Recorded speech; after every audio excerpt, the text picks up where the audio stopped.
wish you a good morning, and thank you so much for joining us here on Aspire to Retire with Ralph and Tim Short, the financial advisors and the father-son team behind Welcome Home Financial Partners. You can find out more about Ralph and Tim, the entire team, by going to the website, welcomehomefp.com. You can also schedule a time to speak with them, begin that retirement roadmap process, the second opinion, whether you have questions about your retirement plan as it is, or you need to start that planning process, welcomehomefp.com, or give a call, 804-635-3550. Once again, 804-635-3550.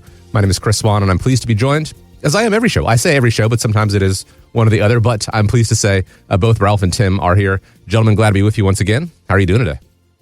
We're doing good. Doing great, Chris. How are you? Doing well, thank you. Appreciate you guys joining us, taking time out of your schedule, getting a little shelter from the heat that's outside. We were talking about that a little earlier, how it is a bit warm and humid out there, but however you're listening. Yeah, exactly. But appreciate you guys taking time out of your schedule to spend with us here as people get ready to embark on that next great chapter in retirement, because they do aspire to retire. And here's the thing.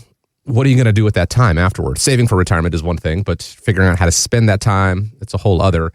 There was a new Lincoln Financial survey that found that while 77% of Americans in their 50s and 60s view retirement as the time to pursue the passions the working world didn't really offer them, only 38% of them have actually done any planning to accomplish those pastimes, to do those hobbies.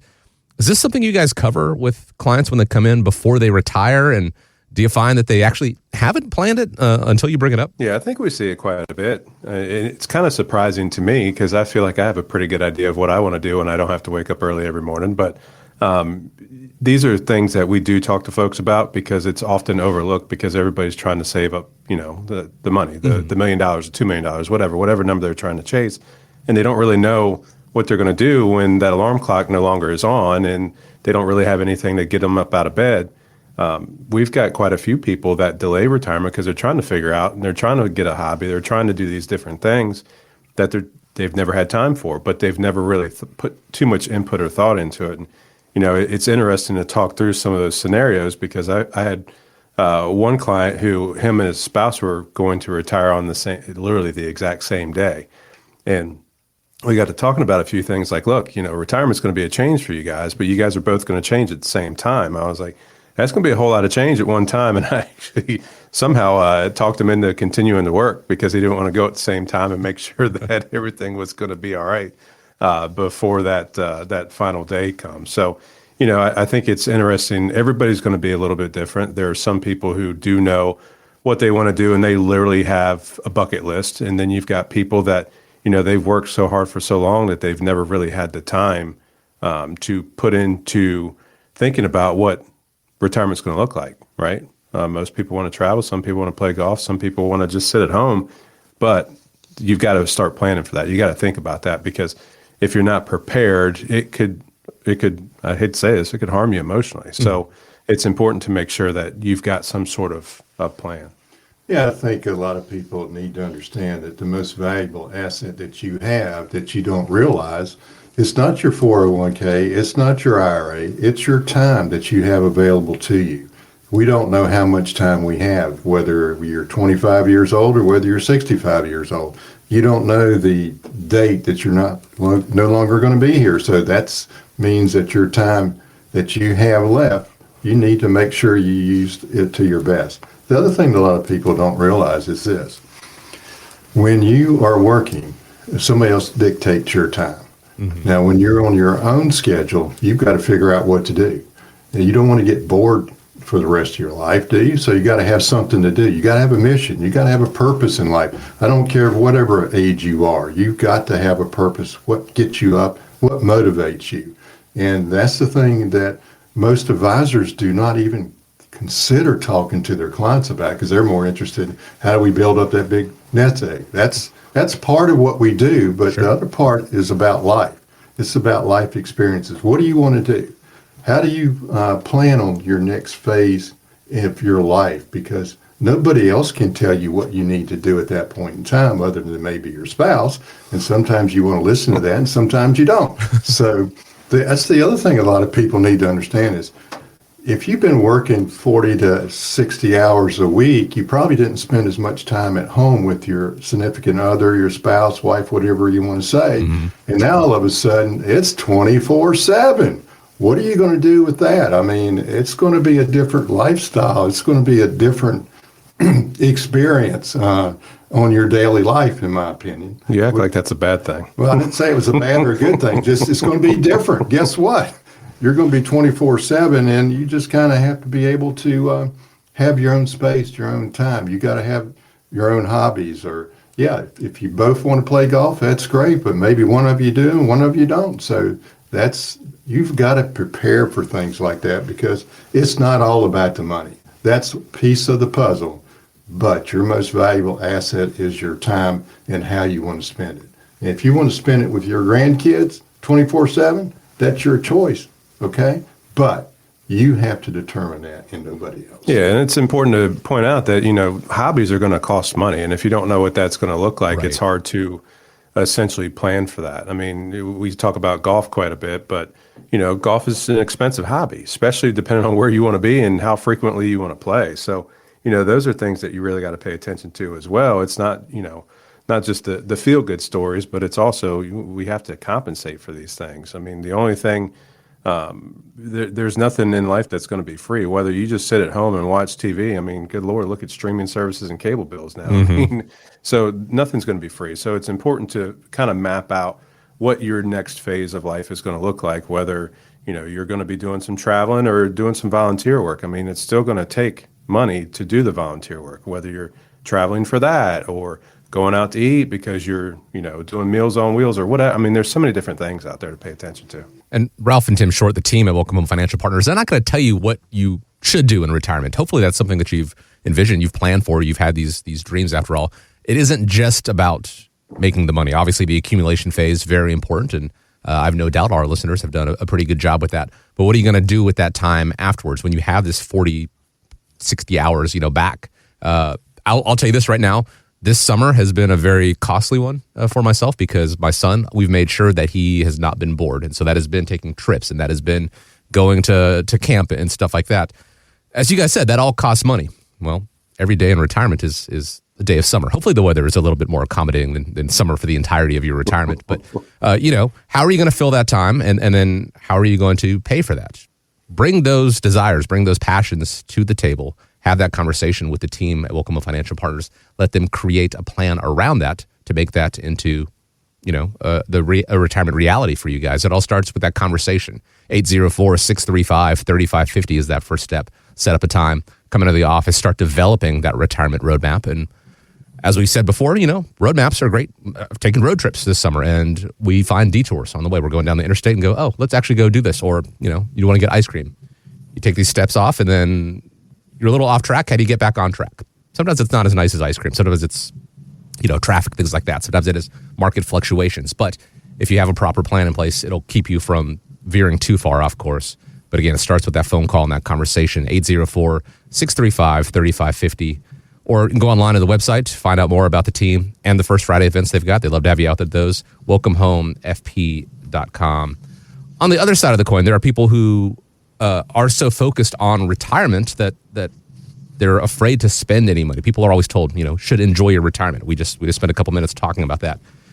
But for a frugal retiree, that could be uneasy to do because they're worried about overspending. That top fear among retirees and pre-retirees, outliving their savings. They understand that making these financial moves that are too risky or too expensive can be a big mistake. Is there a lesson that we can learn from them, or is there something that they need to realize? Well, it's quite funny because we see, all sides. I mean, there's some people that come into the office that want to spend every dime that they have. And then there's some people that don't want to spend a dime of what they have, and they just want to pass it over to their kids or their grandkids, hopefully their kids. But I think, this is a big piece of what we do, because a lot of people have not actually sat down and put pen to paper and created their own budget. And if you spend without having a budget, how do you know if your savings is going to last? So that's one critical step to retirement plan, is to make sure that you've got a set budget. Obviously, just like, detours, there's going to be bumps in the road. So you got to make sure that you're flexible with it. But I think what we see a lot of is, those few years right before retirement, people are trying to, buy their lifelong dream car. They're trying to pay down their mortgage. They're trying to do all these things in preparation. Well, that could take some money out of your nest egg. So it's important to have a plan, because if you don't have a plan, things can go awry. I don't think we see too many frugal retirees at this point in time, unless they just want to leave a legacy. But there's a lot of things that will end up going into that. And, another big thing that people often overlook is inflation. But I think that's one of those words that have been thrown around. I mean, let's be real. The last 5 years, people have talked about inflation more than probably, 40 years beforehand. So, that's not the end all be all. That can't by itself wreck your retirement, but it's definitely something that you have to pay attention to, because, case in point is your grocery bill. I mean, 5 years ago, I don't know what the cost of eggs were, but it damn sure isn't what it is right now. Exactly. Right. So, and, I got a family of 5, and my grocery bill has gotten pretty hefty. My 2 boys can eat more than probably anybody in the studio, but Well, I know that's a fact. so it's important to make sure that you have that compensated. You've got that worked into your overall plan. I think most people are a little bit afraid, like Tim's saying, put pen to paper, because first off, they don't want to see it because they never thought about it probably during their working life, because guess what? They've always had a paycheck. They knew how much to spend because they knew how much they were having coming in. Mm-hmm. When you're in retirement, guess what? You create your own paycheck and playchecks, whatever you want to call it. You've got to figure out where your money's coming from. People that are frugal, they can be detrimental to themselves, because if you've got a good sum of money, and that depends on you, whatever that definition is. For some people, it's $300,000. Some people, it's $1 million. Some people, it's $3 million. But it always depends on what you're trying to do. But you've got to create your own paycheck at that point in time, and it's a little daunting, it's a little scary, but it's better to know certain things, and that's where we come up with the roadmap, is just allow you to visualize what your retirement is going to look like, whether you're a frugal spender or whether you're one that overspends. I remember a client prospect that came in. He had over $2.5 million, and he basically said that, I'm okay. I don't have to worry about this, but if you want to do it this way, let's do it. So I can see it, and you can be happy that you showed me what this is. And he said his main goal was to spend $20,000 a month on vacations. And I said, right. $20,000 a month? And he said, yeah. And I said, well, let me ask you a question. If you got $2.5 million and you're spending close to $250,000 a year, $250,000 a year, how many years do you have left to spend on $2.5 million? I said, it's roughly 10 years without any interest and stuff, but just the principal. And he looked at me, and he was 50-some years old, and he said, I never thought about that way. And I said, well, that's the only way that I think you should be looking at is, if you're spending that kind of money, how long is it going to last? So, you can be frugal, you can be kind of giddy with the dollars because you've never seen that kind of money in retirement, but you're responsible for that paycheck. If you want an extra $1,000 a month, that's fine, but if you want $5,000 a month extra just to do certain things, you need to know how that's going to affect you down the road, because we don't know how long we're going to need that nest egg for. So you want to make sure that you have enough money for as long as you're around. I tell frugal spenders this: if you don't enjoy that money that you've saved and worked so hard for, somebody else is going to. Why don't you enjoy some of it yourself? Mm-hmm. I'm not saying going out and blowing $20,000 a month, but if you got a bucket list that you want to do this and you got enough money to do it, go do it. Because if I don't spend my money the way I want to, I am sure somebody's going to spend it the way they want to when I'm no longer here. Whether it's my grandsons and granddaughter, or whether it's my sons, or whether it's my wife, they're going to probably spend it a little different than me. So why don't the people out here as our clients understand, let's enjoy your retirement by spending your money the way you want to. Now, if you enjoy giving the money away to certain people, hey, that's fine. It's your money. Do what you want to with it. But understand, if you don't spend your money, somebody else is going to. I noticed that you said grandchildren before you said children, Ralph. And I know Tim did as well. He definitely clocked that. But it's a valid point, because when you're working, obviously the sweat equity you put into accumulating your nest egg, your portfolio, and that's why you could be more hesitant. People could be more hesitant to spend it because they know the time and the effort they put into amass that. Whereas an inheritance, for the most part, they get it. They don't really understand, and so they could be spending through it much quicker. Now, if that's what you want, yes. I would say something else too that I've seen, and Tim will vouch for this. There's a lot of people that are supporting their adult children, and they don't realize they say they're helping their kids. That's fine, that's great, but how's that going to affect you? If you had to give them $50,000 a year just for them to have support, how's that going to affect your at the end of 20 years from now? That's the thing that we do see a lot, and we have to warn people that, hey, listen, you're spending a little bit too much money on this. We understand that you want to give them a helping hand. Give them a helping hand to go up, not to support them at all times if they're not supporting themselves. Right. And I just want to warn that. Yeah. No, and it comes back to that commodity we talked about earlier of time, where, if they've got the means, I understand helping to an extent, but when it becomes something that they're leaning on and relying on, it's one of those tough conversations I know you guys have as fiduciaries. You guys acting in the client's best interest, acting in your client's best interest, not necessarily your client's children. Sometimes you have these conversations that they may not want to hear, but they need to hear to really improve their overall quality.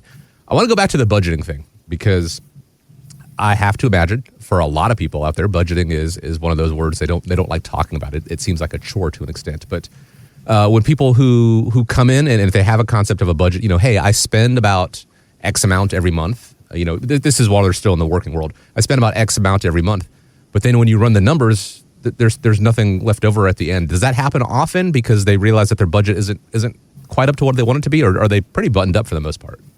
So this reminds me of a story that I met with a couple this week. But to answer your question, I think what we see quite a bit is that they're not necessarily not being truthful, but not being realistic.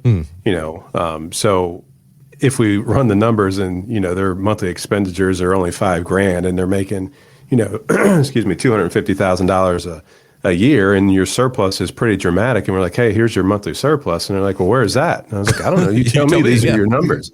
But I met with this couple this week, and it was quite hysterical. Great couple. Hopefully they listen to the show. I'll be interested to see, because I know who I'm talking about. So the wife actually taught me a new word. And the word is, let me get this right, it's Amazonesia. Oh, okay. So what that means, and this is kind of a joke in our house too, is, oh, there's another Amazon package on the front porch. Oh, here's another one. Oh, here's another one. Oh, wait a minute. Yep, no, here's another one. I forgot I ordered that. So my wife, I guess it was probably a couple of years ago when everybody was doing online shopping, and she goes, oh my gosh, it's like Christmas every day because I don't remember what I ordered. So this lady had the same issue, and she calls it Amazonesia. So it's pretty good. And this is true. So I always leave my phone out of the meetings, right? It's you got to make sure that you're on point with everybody, make sure there's no distractions. Well, I pulled my phone out and I said, I never do this, but I have to send my wife a text real quick, because if I don't do it right now, I'm not going to remember this word. So they were like, sure. And they're like, okay, but when she responds, you have to tell us what she says. And I said, okay. So I texted to her, and of course, probably misspelled it because it's not a real word. And she just responded with, what? And I was like, we'll talk about it later. So it was quite comical, but it's true. I mean, there's a lot of people that spend quite a bit of money, not just Amazon, but online shopping, whether it's wants or needs or what have you, and they don't really realize how much that totals up to be. Now, they were realistic enough. They're like, hey, we know that we probably don't compensate for everything, but we do know that we're going to cut that back once we get into retirement. Mm-hmm. So I just wanted to bring up that Amazonesia story. I thought that was pretty funny. Test driving that budget, making sure that it all does. But by the way, Tim, the fact that as soon as you said Amazonesia, I knew exactly what it was, because I get the Ring notifications, oh, someone is at your front door. It's an Amazon person. And I went, I didn't order anything.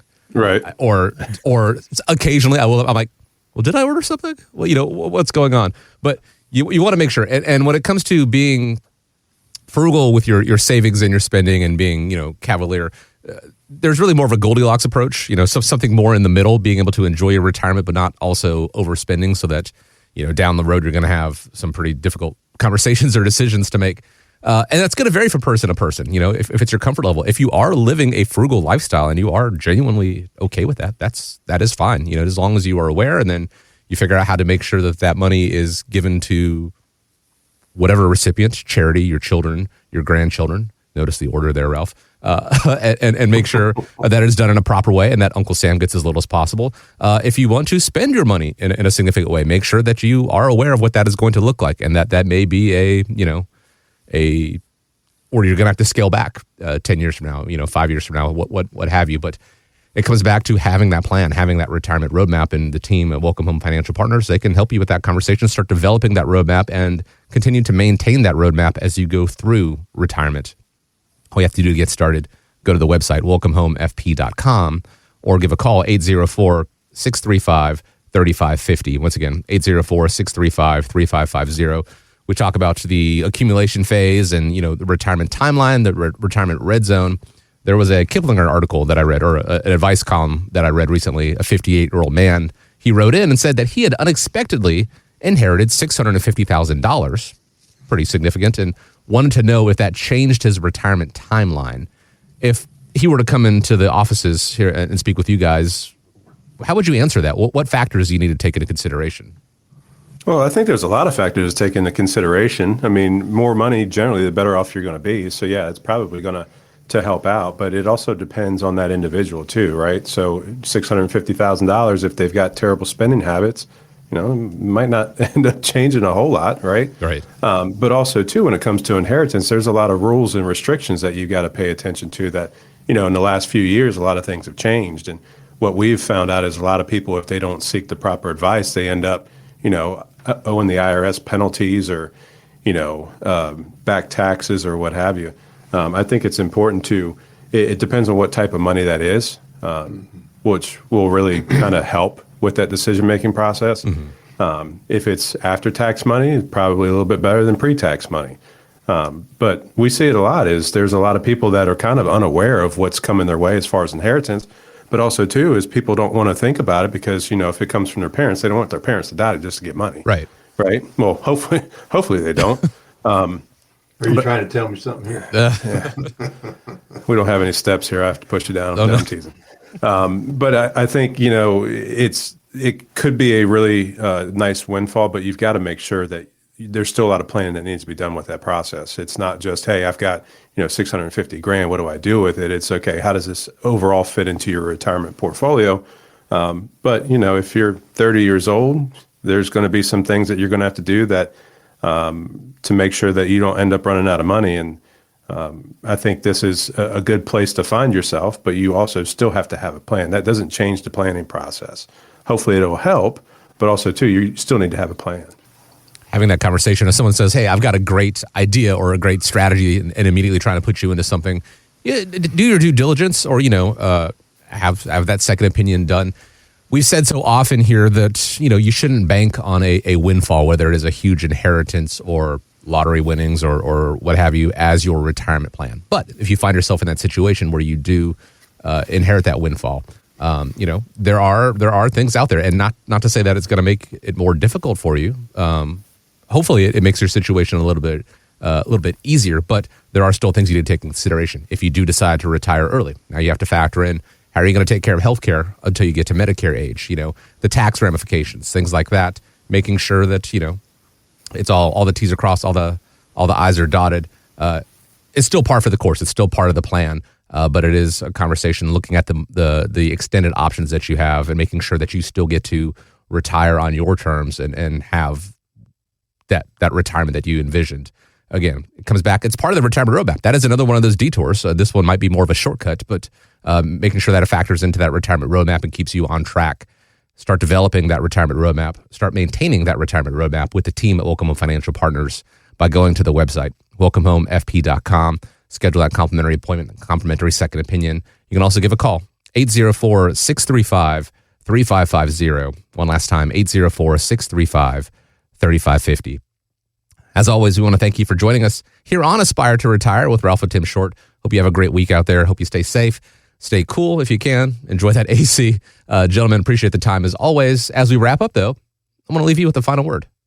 Yeah, thank you, Chris. And we appreciate your time as well. Yeah, hopefully everybody's enjoying the AC, staying inside. I'm sure it's probably already steamy out there this morning. But, if you've listened to the show, anything is kind of, raise an eyebrow. If you suddenly come up on a windfall or you just want to see what retirement's going to look like for you, give us a call. We'd love the opportunity for you guys to come into the office, and we'll create that very own retirement roadmap. But once again, we want to thank everybody for listening, and take care. All content is for information purposes only. It is not intended to provide any tax or legal advice or provide the basis for any financial decision, nor is it intended to be a projection of current or future performance or indication or future results. Opinions expressed herein are solely those of Welcome Home Financial Partners and Welcome Home Wealth Advisors, LLC. The information contained in this material has been derived from sources believed to be reliable, but is not guaranteed as to accuracy and completeness and does not purport to a complete analysis of the materials discussed. All information and ideas should be discussed in detail with your individual advisor prior to the implementation. Each individual investor's situation is different, and any ideas provided may not be appropriate for your particular circumstance. Advisor services are offered by Welcome Home Wealth Advisors, LLC, a registered investment advisor in the state of Virginia. Being registered as an investment advisor does not imply a certain level of skill or training. Insurance products and services are offered through WPI Holding, Virginia Insurance License Number 138509, an affiliated company. The information contained herein should in no way be construed or interpreted as a solicitation to sell or offer to sell advisory services to any residents of any state other than the state of Virginia or where otherwise legally permitted. Welcome Home Wealth Advisors, LLC and Welcome Home Financial Partners are not affiliated with or endorsed by the Social Security Administration or any government agency.